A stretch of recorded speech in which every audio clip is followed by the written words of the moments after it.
Kami dari kelompok 3 Kewirausahaan akan menjelaskan tentang konversi biomasa. Perkenalkan, nama saya Ruth Isnawati Nainggolan dari kelas 11 IPA 2. Perkenalkan, nama saya Anissa Pasaribu dari kelas 11 IPA 2. Perkenalkan, nama saya Nadan Syabila dari kelas 11 IPA 2. Perkenalkan, nama saya Delimana Baban dari kelas 11 IPA 2. Biomasa adalah bahan organik yang dihasilkan melalui proses fotosintetik, baik berupa produk maupun buangan. Contoh biomasa antara lain adalah tanaman, pepohonan, rumput, ubi, limbah pertanian, limbah hutan, tinja, dan kotoran ternak. Selain digunakan untuk tujuan primer, serat, bahan pangan, pakan ternak, minyak nabati, bahan bangunan, dan sebagainya, biomasa juga digunakan sebagai sumber energi bahan bakar. Umum yang digunakan sebagai bahan bakar adalah biomasa yang nilai ekonomisnya rendah atau merupakan limbah setelah diambil produk primernya. Sumber energi biomasa mempunyai beberapa kelebihan, antara lain merupakan sumber energi yang dapat diperbarui atau renewable, sehingga dapat menyediakan sumber energi secara berkesinambungan sustainable.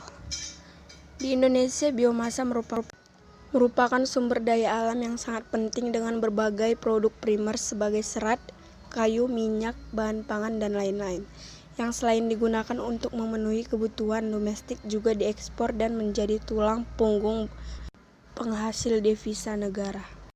Biomasa sebagai sumber energi. Potensi biomasa di Indonesia yang bisa digunakan sebagai sumber energi jumlahnya sangat melimpah. Limbah yang berasal dari hewan maupun tumbuhan semuanya potensial untuk dikembangkan. Tanaman pangan dan perkebunan menghasilkan limbah yang cukup besar, yang dapat menggunakan untuk keperluan lain seperti bahan bakar nabati. Pemanfaatan limbah sebagai bahan bakar nabati memberi 3 keuntungan langsung. Pertama, peningkatan efisien energi secara keseluruhan, karena kandungan energi yang terdapat pada limbah cukup besar dan akan terbuang percuma jika tidak dimanfaatkan. Kedua, penghematan biaya, karena seringkali membuang limbah bisa lebih mahal daripada memanfaatkannya. Ketiga, mengurangi keperluan akan tempat penimbunan sampah karena penyediaan tempat penimbunan akan menjadi lebih sulit dan mahal, khususnya di daerah perkotaan. Selain pemanfaatan limbah, biomasa sebagai produk utama untuk sumber energi juga akhir-akhir ini dikembangkan secara pesat.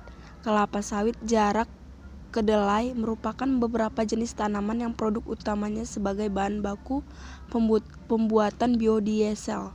Sedangkan ubi, kayu, jagung, sorghum, sago merupakan tanaman yang produknya sering ditujukan sebagai bahan pembuatan bioetanol. Biomasa bisa digunakan sebagai bahan bakar, maka diperlukan teknologi untuk konversinya. Terdapat beberapa teknologi untuk konversi biomasa dijelaskan pada gambar tersebut.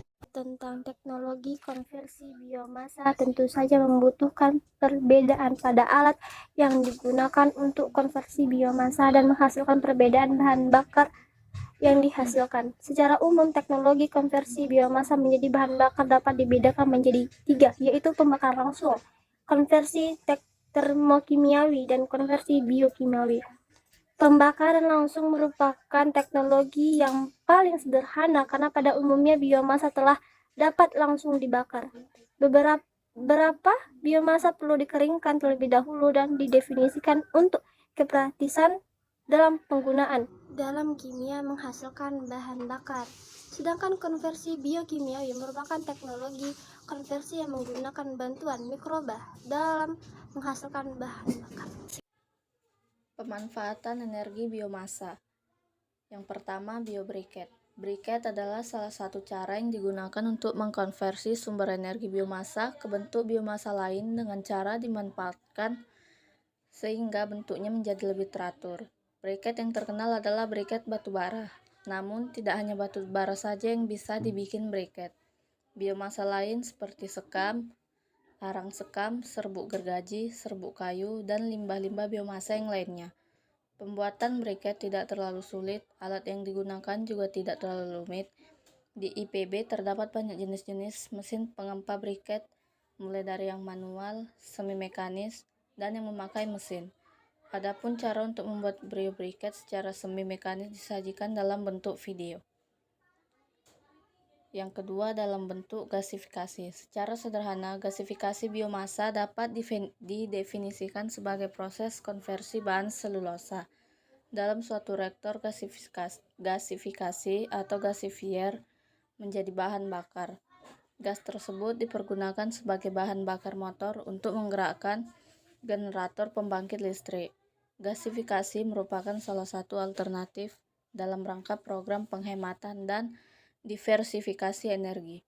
Selain itu, gasifikasi akan membantu mengatasi masalah penanganan dan pemanfaatan limbah pertanian, perkebunan, dan kehutanan.